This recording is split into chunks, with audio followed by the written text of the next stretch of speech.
Penemuan janin yang membuat heboh warga berawal dari kecurigaan seorang warga akan gerak-gerik seorang perempuan dan laki-laki yang masuk ke dalam kebun.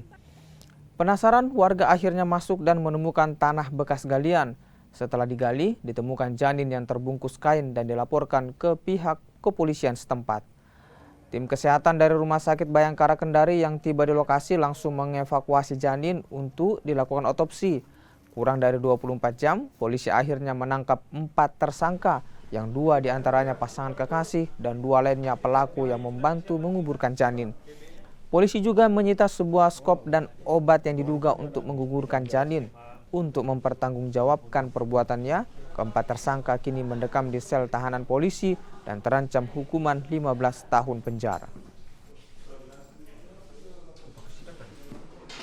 Tadi ada informasi dari Polsek Mandonga bahwa ada penemuan janin di wilayah Mekarjaya 1.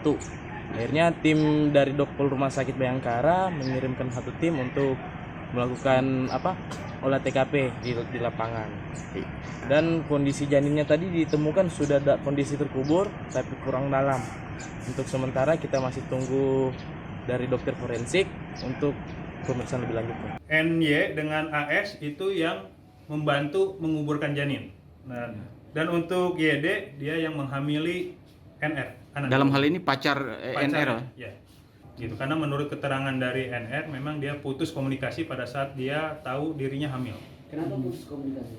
Karena dia merasa ketakutan, karena dia pernah pada saat diajak berhubungan, apabila dia tidak mau diajak berhubungan badan, dia akan sebarkan bahwa dia sudah tidak perawan lagi.